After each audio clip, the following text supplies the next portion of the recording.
Toothpaste. We use it every morning, every night. A quick squeeze on the brush, a few swipes, spit, rinse, done. Most of us don't think twice about it. But behind that small swirl of minty paste is one of the most finely tuned industrial processes in the consumer world. Because toothpaste isn't just a random mix of ingredients. It's chemistry, it's precision, it's scale, and what's inside that tube might just surprise you. Today we're pulling back the curtain on how toothpaste is really made, from raw chemicals to perfectly filled tubes. This is the full process. And yes, there's a secret step you've probably never seen. It all starts not with flavor or color, but with abrasives. These are the tiny particles that do the real cleaning work, scrubbing plaque and stains off your teeth. The most common one? Hydrated silica. It's a fine, powdery material that feels smooth to the touch, but under a microscope, it's filled with microscopic edges and textures that gently polish the enamel. Other options include calcium carbonate, dicalcium phosphate, or aluminum hydroxide, depending on the brand and target market. These powders are delivered in huge industrial bags, stacked high in ingredient warehouses. Each batch is tested for purity before it's even allowed into the production area. Once cleared, the abrasives are fed into massive stainless steel mixers. This is where the magic starts, or more accurately, the chemistry. Into the mixers go the humectants, ingredients like glycerin and sorbitol. Their job? To retain moisture and keep the toothpaste from drying out in the tube. Without them, your toothpaste would quickly harden into a useless lump. Next comes water, ultra-purified, filtered, and sterilized, not tap. The water thins the mixture and helps activate the chemical process. It also acts as a carrier, allowing all the solid and liquid ingredients to blend evenly. The mixing begins. At first, it looks like wet cement, grayish, lumpy. Nothing like the smooth swirl we're used to. But as the ingredients begin to homogenize, the paste becomes thicker, silkier, and completely uniform. Massive paddles churn the mixture at high speed, scraping the sides and folding it over itself until every component is suspended perfectly. Now, we introduce the detergents.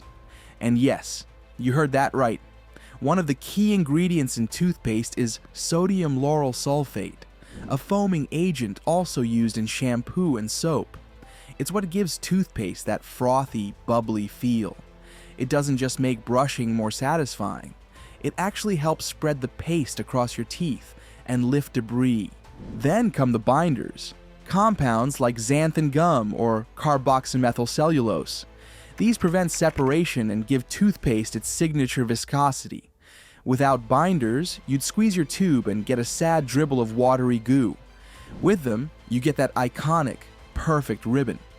Now the paste is stable, but it's still flavorless, still bland. So here comes the crowd favorite, flavoring agents. Peppermint oil, spearmint extract, wintergreen, even menthol crystals. The flavoring oils are measured in tiny amounts, just drops compared to the other ingredients, but they define the entire experience of brushing. Many brands use a cooling compound called methyl lactate to create that long-lasting fresh feeling. At this point, some formulations also add sweeteners like saccharin or xylitol, not for sugar content, but to mask the bitterness of the chemical base. Still, the toothpaste has one big step left. The active ingredients. This is where the real function kicks in. For anti-cavity protection, fluoride is added, usually as sodium fluoride or stannous fluoride. This ingredient chemically strengthens tooth enamel and helps reverse early-stage decay.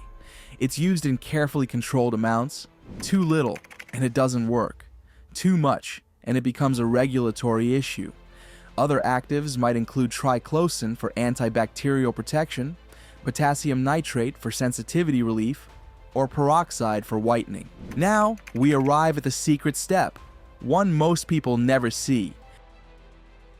Deaeration. Once all the ingredients are fully blended, the paste is pumped into a vacuum chamber. Why? Because during mixing, Tiny air bubbles get trapped inside the paste.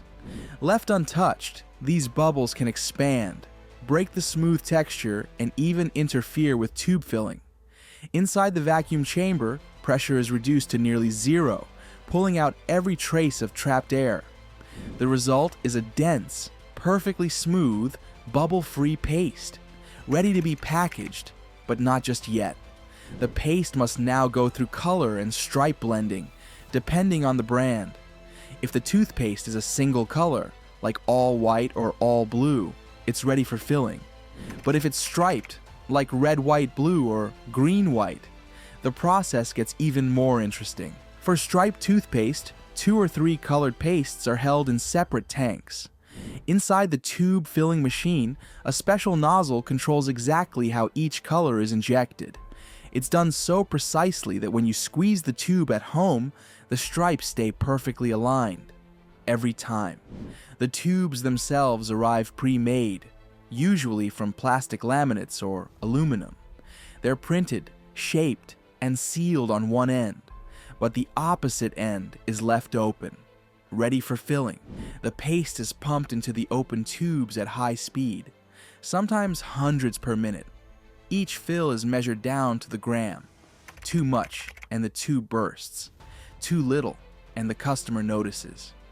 After filling, the open end is flattened, heat sealed, and stamped with an expiration date or batch number. Now the tubes are ready for inspection.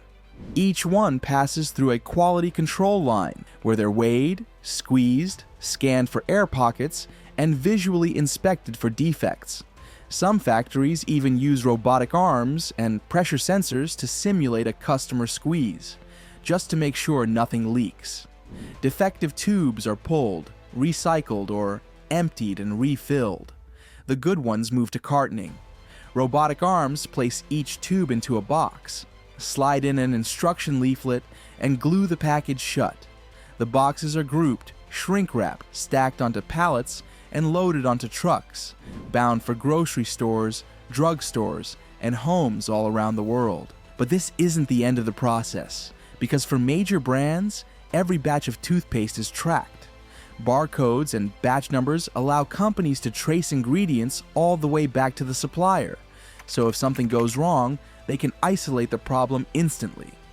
And in case you're wondering, yes, toothpaste has a shelf life, usually 2 years. After that, the fluoride can lose potency, and the texture might break down. Let's recap. Your toothpaste started as powders, gels, and oils. It was mixed, heated, aerated, de-aerated, flavored, stabilized, sweetened, medicated, colored, pumped, filled, sealed, checked, boxed, and shipped.